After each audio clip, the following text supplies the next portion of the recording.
Hello mga ka-Green Hand, for today's video ay pupunta po tayo sa pinagkukunan po natin ng ating mga non-acidic coco chips. At guys, grabe, ngayon malalaman na po natin kung ano po yung ginagawa nila, ano yung procedure po, bakit nagiging non-acidic po yung coco chips natin. So stay tuned muna kayo mga Green Hand, pagtiyagaan nyo lang tong video natin kasi nagsisimula pa lang tayong mag-vlog. So guys, dahil busy pa si Sir, mag-ikot-ikot muna tayo dito sa kanilang planta. So yan guys, ipapakita ko na sa inyo kung gaano kalaki, ayan, gaano karami yung mga nakatambak dyan na mga coco chips guys. So by the way mga ka-Green Hand, bakit ako lumipat sa ganitong mga chips? Kasi marami din naman akong mga supplier ng coco chips, coco cubes guys, ganito din kalaki. So yung kaibahan talaga, hindi po talaga siya na proseso. Ang dami kong mga namatay na mga halaman, hindi lumaki na mga halaman. Yun yung malaking question mark sa akin mga Green Hand. Bakit ako naghahanap talaga ng ganitong uri po ng coco chips? At yun, sa awa ng Diyos mga Green Hand, natagpuan po natin to. So thank you sa ating co-plantita guys na nagturo kung saan ito na hindi talaga siya madamot. Ayan, yun yung kagandahan talaga kay ma'am, ay kay madam. Kaya malaking pasasalamat ko mga ka-Green Hand na tinuro niya to. So kung tutuusin talaga mga ka-Green Hand, pwede namang hindi niya i-share kasi same business naman kami. Pero yun nga, hindi siya madamot mga ka-Green Hand. Kaya thank you po sa kay Madam C, thank you po. Shout out sa iyo.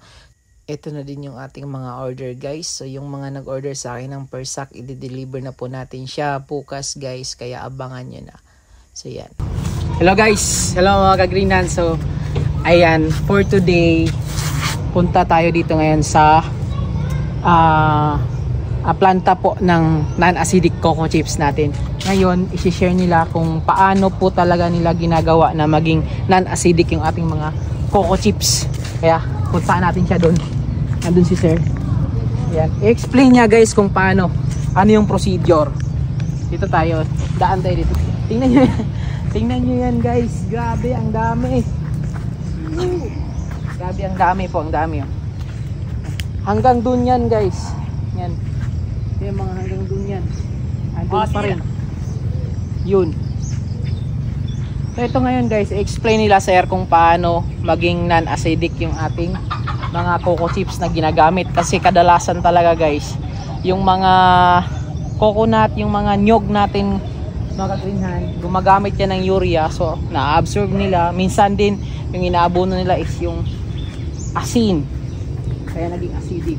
So ngayon guys, kakausapin natin si Sir kung ano yung mga procedure, bakit naging ganito, bakit non-acidic na yung kalalabasan ng ating mga coco chips na ginagamit. Nandito ngayon si Sir, atin siyang tatanungin kung ano yung mga procedure na ginagawa nila dito. So Sir, anong pangalan si Sir? Sir, Danny Bentoy. Danny. So Sir J. Green. Sir Danny. So yan siya guys, explain ni Sir ngayon kung paano yung ginagawa nilang procedure, bakit hindi siya from acidic to non-acidic. So yun Sir, paano ba, ano ba yung procedure natin dyan Sir? After ng after natin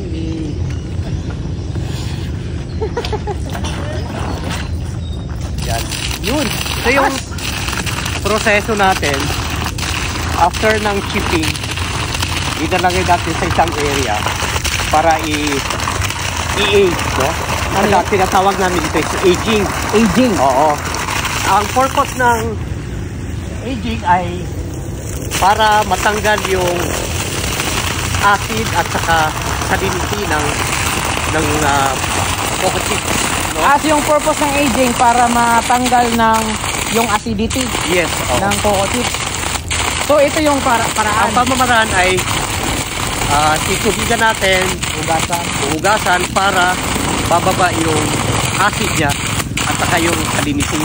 Okay. Oo. Ang pagpatubig, tinitest natin after ng patubig kung bumababa na. Ang binababa natin hanggang 300 to 400 ang reading ng testing ng ating salinity. at saka acidity.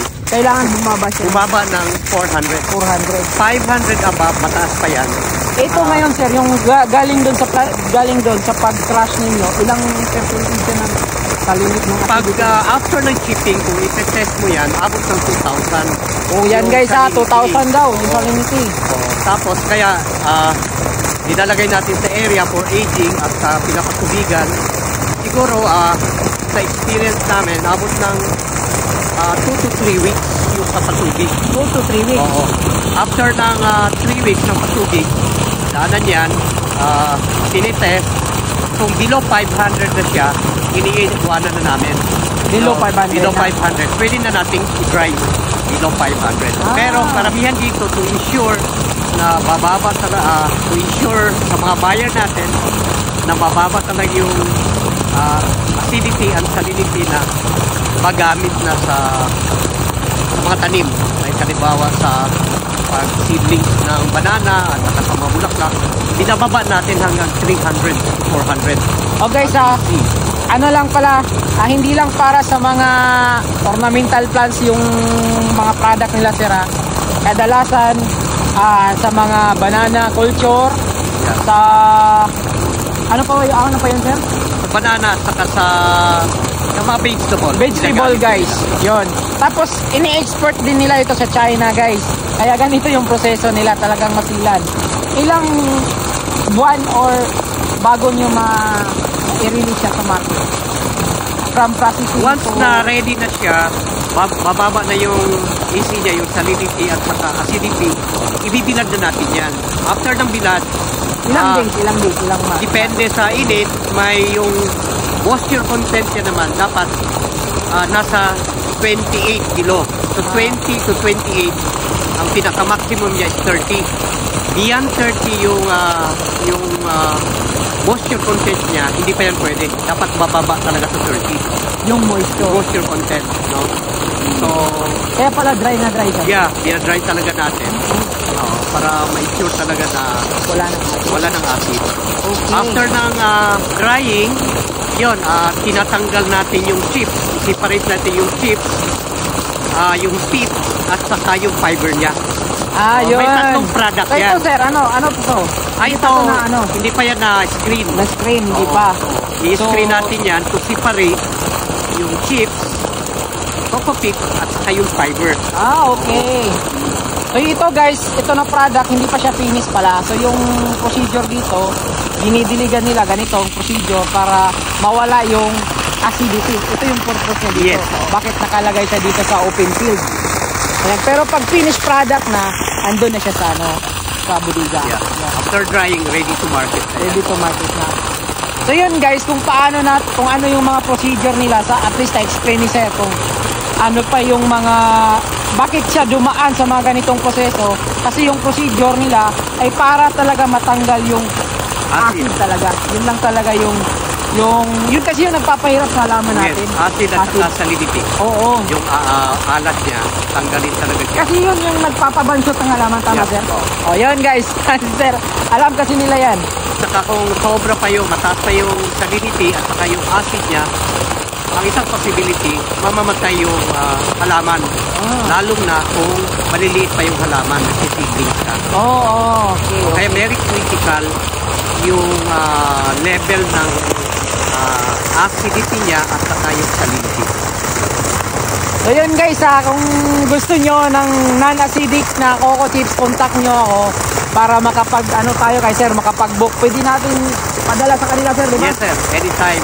Kahit saan, basta, pero pag-usapan lang natin yan sa comment section sa messenger guys. Mag-comment lang kayo or mag-visit sa akin. Tapos contact natin si sir, di ba? Para makapag-deliver kami sa inyo. Alam niyo naman na pag yung coco chips na hindi natin na-process, yung pagsungkit, tapos tagtarin nyo, yun yung gagamitin. Alam nyo na kung ano yung mangyayari sa halaman nyo. Kaya guys, dito tayo, gumamit tayo dito kasi effective na po talaga sa akin. As yung nagbibenta ng halaman guys, malaking tulong po ito. Hindi lang sa mga ornamental plants guys pwede sa mga vegetable, sa banana culture, yan guys, pwede po yan. Pwede itong gamitin. Saka guys, kayo ba yung pinakamalaki dito? sa Mindanao? Hindi naman maraming mga keepers ng cash dito sa Mindanao. Ito kasi ay project ng IRDF, Integrated Rural Development Foundation. Hindi ito sariling negosyo, kundi project ito ng IRDF. Ano yung IRDF? Integrated Rural Development Foundation. Ang purpose nito, farmer demo center to train coconut farmers to para mabigyang halaga yung waste nila, which is the bunot.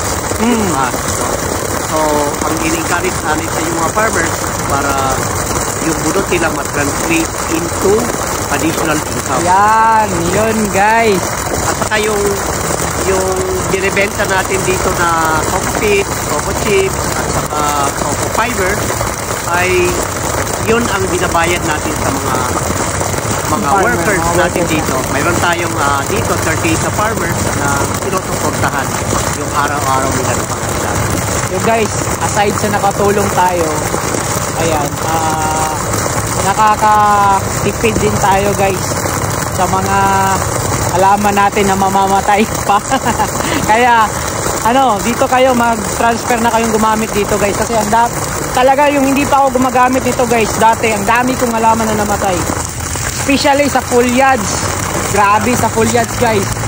Kaya nung na-discover ko to, ginamit ko, very effective.